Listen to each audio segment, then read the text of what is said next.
बृहस्पति देव की व्रत कथा। प्राचीन समय की बात है। भारत में एक राजा राज्य करता था। वह बड़ा ही प्रतापी और दानी था। नित्य प्रतिदिन मंदिर में भगवत दर्शन करने जाता था।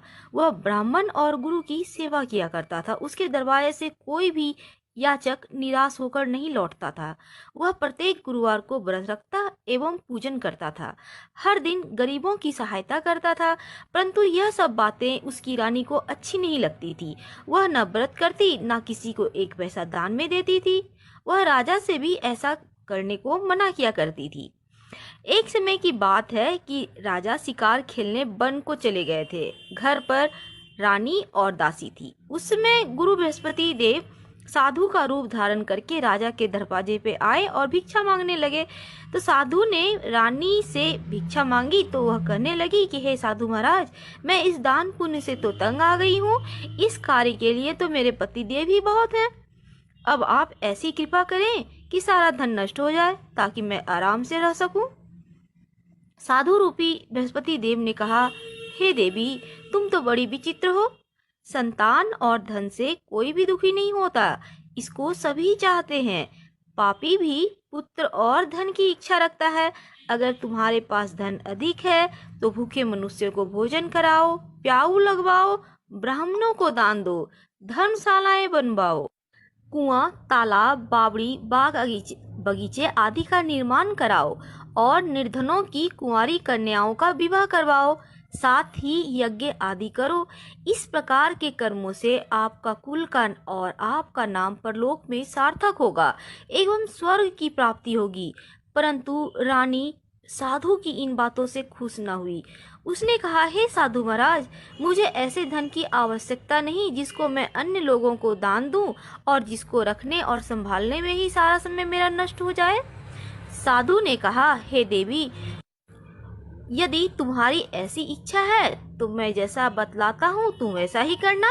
बृहस्पतिवार के दिन अपने घर को गोबर से लीपना, अभी के युग में पोछा लगाना जिसे कहते हैं, अपने केसों को पीली मिट्टी से धोना, केसों को धोते समय स्नान करना, राजा से कहना वह हजामत करवाए, भोजन में मांस मदिरा खाना, कपड़ा धोबी के यहाँ धुलने डालना। इस प्रकार 7 बृहस्पतिवार करने से तुम्हारा धन नष्ट हो जाएगा। यह कहकर साधु महाराज रूपी बृहस्पति देव अंतर ध्यान हो गए। रानी ने साधु के कहने के अनुसार 7 बृहस्पतिवार तक वैसा ही किया।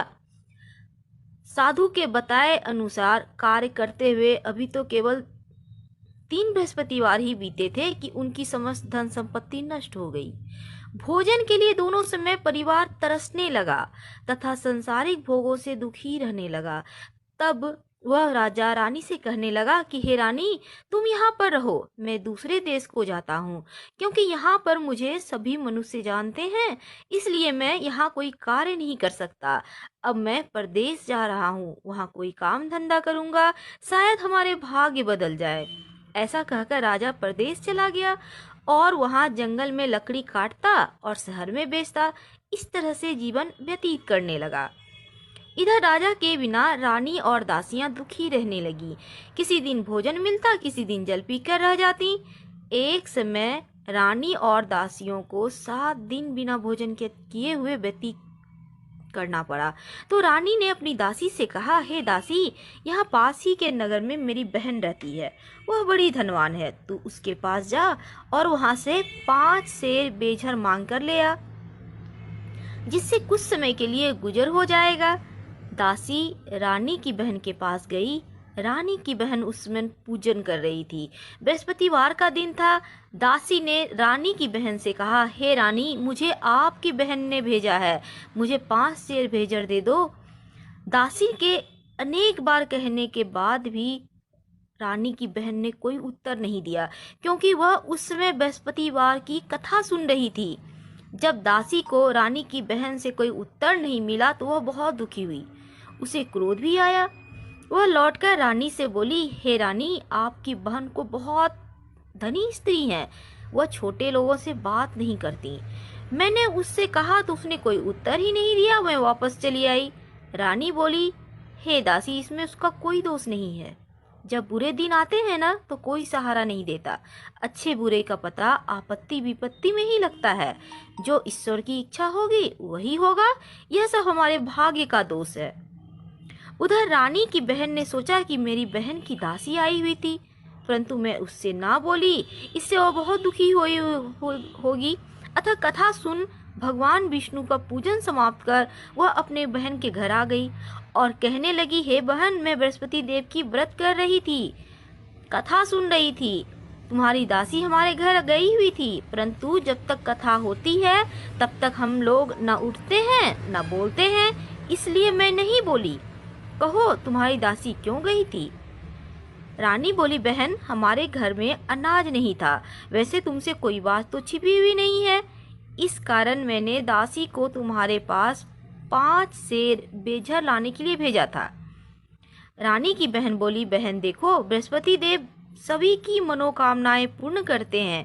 देखो शायद तुम्हारे घर में अनाज रखा हो।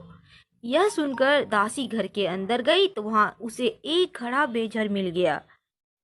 दासी को बड़ी हैरानी हुई, क्योंकि उसने एक एक बर्तन देख लिया था। उसने बाहर आकर रानी को बताया तो दासी अपनी रानी से कहने लगी, हे रानी, देखो, वैसे हमको अब जब अन्न नहीं मिलता तो हम रोज ही व्रत करते हैं। अगर इनसे व्रत की विधि और कथा पूछ ली जाए तो हम भी उसे किया करेंगे। दासी के कहने पर रानी ने अपनी बहन से बृहस्पतिवार व्रत के बारे में पूछा। उसकी बहन ने बताया, हे रानी बहन, बृहस्पतिवार को सूर्योदय से पहले उठ जाएं, स्नान करके बृहस्पतिवार का व्रत करना चाहिए, लेकिन उस दिन सिर नहीं धोना चाहिए। बृहस्पतिवार के व्रत में चने की दाल, मुनक्का से विष्णु भगवान का केले के वृक्ष की जड़ में पूजन करें और दीपक जलावें। उस दिन एक ही समय में भोजन करें। भोजन पीले कलर का होना चाहिए। खाद्य पदार्थ और कथा सुने। इस प्रकार करने से गुरु भगवान प्रसन्न होते हैं, अन्न पुत्र धन देते हैं, मनोकामना पूर्ण करते हैं। व्रत और पूजन की विधि बताकर रानी की बहन अपने घर लौट आई। रानी और दासी दोनों ने निश्चय किया कि बृहस्पति देव भगवान की पूजन जरूर करेंगे। 7 दिन बाद जब बृहस्पतिवार का दिन आया तो उन्होंने व्रत रखा। घुड़साल में जाकर चना और गुड़ मिलाई, उनकी दाल से केले की जड़ और विष्णु भगवान का पूजन किया। अब पीला भोजन कहाँ से आवे? दोनों बड़ी दुखी हुई, परंतु उन्होंने व्रत किया था, इस कारण बृहस्पति देव प्रसन्न थे। एक साधारण व्यक्ति के रूप में वे 2 थालों में सुंदर पीला भोजन लेकर आए और दासी को देकर बोले, हे दासी, यह भोजन तुम्हारे और रानी के लिए है, तुम दोनों करना। दासी भोजन पाकर बहुत प्रसन्न हुई और रानी से बोली, रानी जी, भोजन कर लो। रानी को इस भोजन के बारे में कुछ भी पता नहीं था, इसलिए वह दासी से बोली, जा तू ही भोजन कर, क्योंकि तू व्यर्थ में हमारी हंसी उड़ाती है। दासी बोली, एक व्यक्ति भोजन दे गया है। रानी कहने लगी, वह भोजन तेरे लिए दे गया है, तू ही भोजन कर। दासी ने कहा, वह व्यक्ति हम दोनों के लिए 2 थालों में भोजन दे गया, इसलिए हम और आप दोनों साथ साथ भोजन करेंगी। दोनों ने भगवान गुरु को नमस्कार कर भोजन आरंभ किया। इसके बाद वे दोनों प्रत्येक बृहस्पतिवार को गुरु भगवान का व्रत और पूजन करने लगी। बृहस्पति भगवान की कृपा से उनके पास धन हो गया, परंतु रानी फिर पहले की तरह आलस्य करने लगी।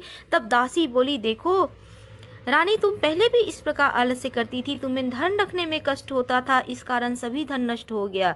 अब गुरु भगवान की कृपा से धन मिला है तो तुम्हें आलस्य हो रहा है।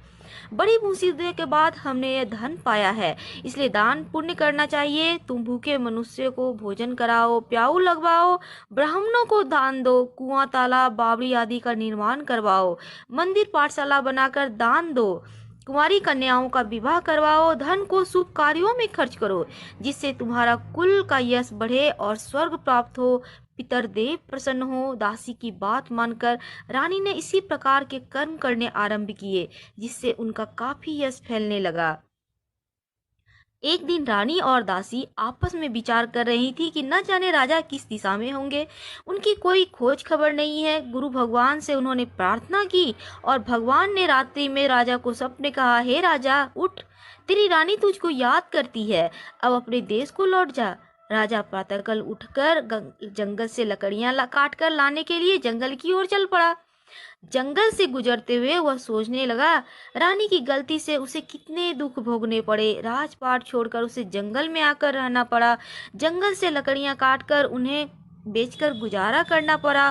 उसी समय उस जंगल में बृहस्पति देव एक साधु के रूप में आए और राजा के पास आकर बोले, हे लकड़हारे, तुम इस सुनसान जंगल में किस चिंता में बैठे हो, मुझको बताओ। यह सुनकर राजा के नेत्रों में जल भर आया और साधु की वंदना करके बोला, हे प्रभु, आप सब कुछ जानने वाले हैं। इतना कहकर राजा ने साधु को अपनी संपूर्ण कहानी बतला दी। महात्मा दयालु होते हैं। वे राजा से बोले, हे राजा, तुम्हारी पत्नी ने बृहस्पति देव का अपमान किया था, अपराध किया था, जिसके कारण तुम्हारी यह दशा हुई। अब तुम किसी प्रकार की चिंता मत करो, भगवान तुम्हें पहले से अधिक धन देंगे। देखो, तुम्हारी पत्नी ने बृहस्पतिवार का व्रत आरंभ कर दिया है। अब तुम भी बृहस्पतिवार का व्रत करके चने की दाल और गुड़ जल में डालकर लोटे में केले का पूजन करो, फिर कथा कहो और सुनो। भगवान तुम्हारी सब मनोकामनाओं को पूर्ण करेंगे।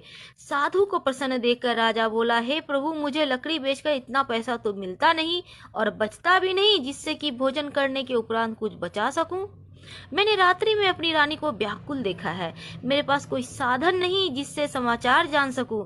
फिर मैं बृहस्पति देव की क्या कहानी कहूं, मुझको तो कुछ भी मालूम नहीं है। साधु ने कहा, हे राजा, तुम किसी प्रकार की चिंता मत करो। बृहस्पतिवार के दिन तुम रोजाना की तरह लकड़ियां लेकर शहर में जाओ। तुम्हें रोज से दुगुना धन प्राप्त होगा, जिससे तुम भली भांति भोजन कर लोगे और बृहस्पति देव की पूजा का सामान भी आ जाएगा। बृहस्पति देव की कहानी इस प्रकार है।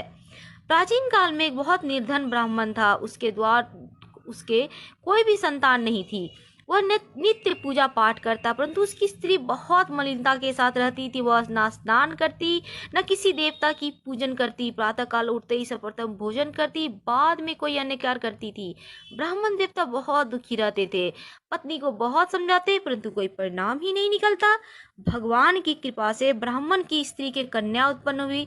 वह कन्या अपने पिता के घर में बड़ी होने लगी। वह बालिका प्रातः स्नान करके भगवान विष्णु की जप करती। वह बचपन से ही बृहस्पतिवार का व्रत भी करने लगी।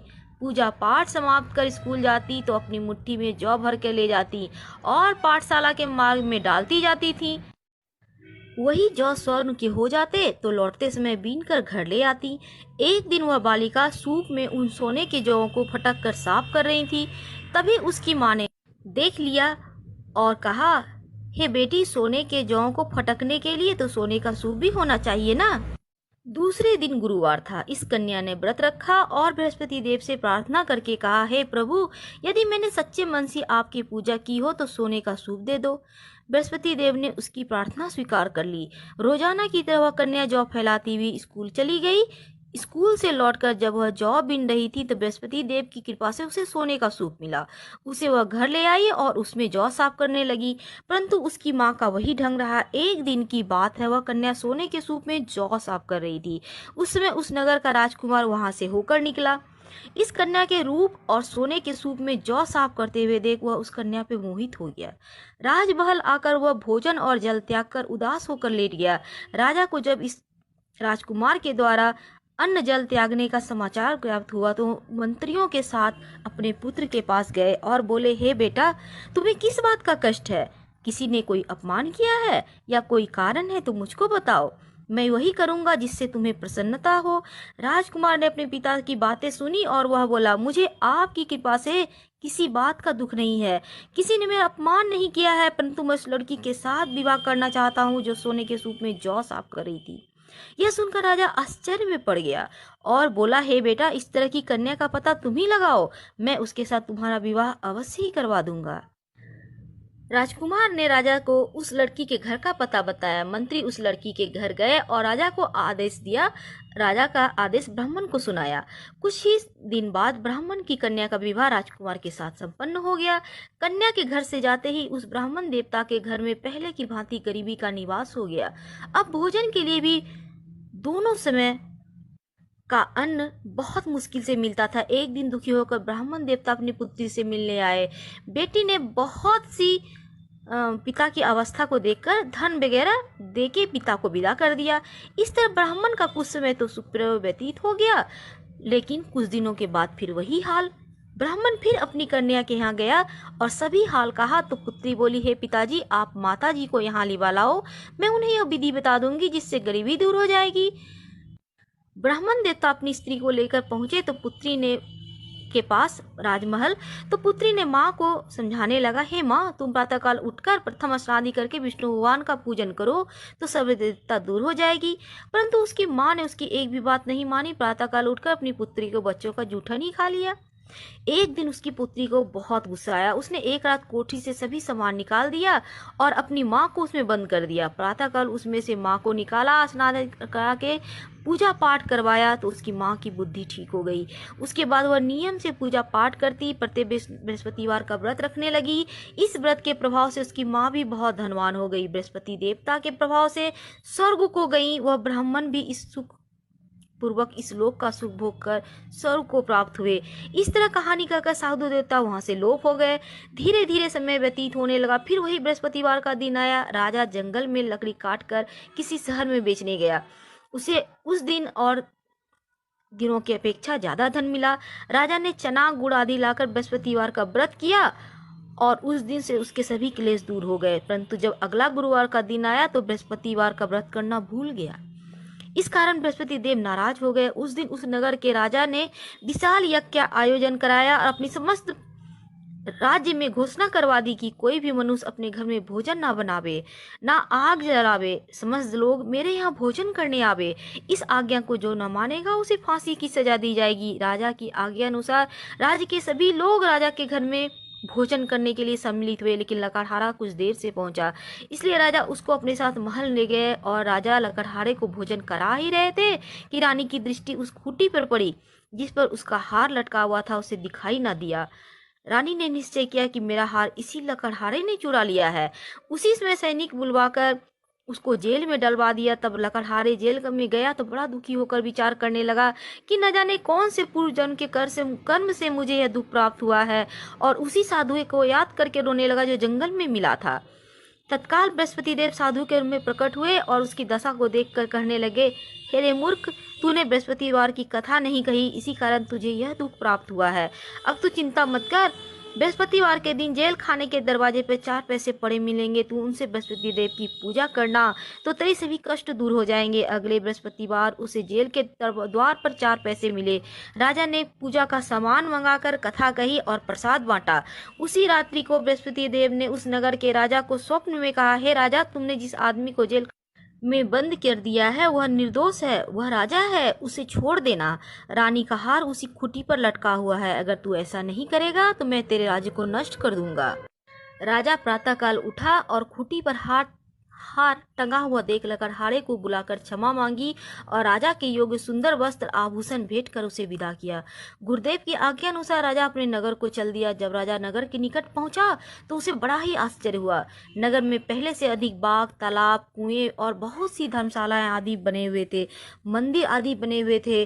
तो राजा को आश्चर्य हुआ। राजा ने पूछा, यह किसका बाग और धर्मशाला है? तब नगर के सब लोग कहने लगे, यह सब रानी और दासी के द्वारा बनवाए गए हैं। राजा को आश्चर्य हुआ और गुस्सा भी आया। जब रानी ने खबर सुनी कि राजा आ रहे हैं तो उसने अपनी दासी से कहा, हे दासी, देख, राजा हमको कितनी बुरी हालत में छोड़ गए थे, वह हमारी हालत को देखकर लौट न जाए, इसलिए तू दरवाजे पर खड़ी हो जा। रानी की आज्ञा अनुसार दासी दरवाजे पर खड़ी हो गई।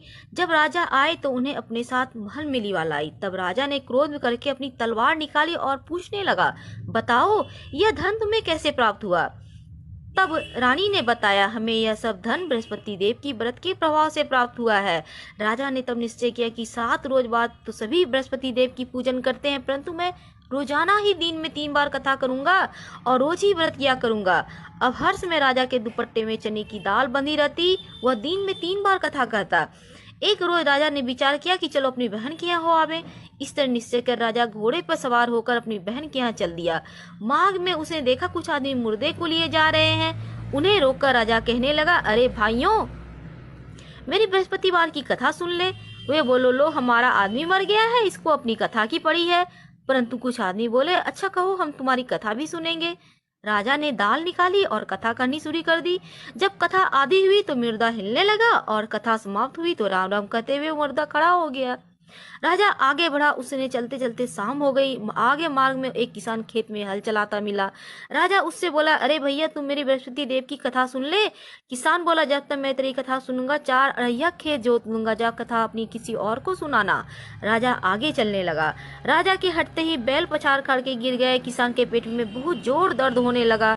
उसी समय किसान की माँ रोटी लेकर आई। उसने जब यह देखा तो अपने पुत्र से सब हाल पूछा।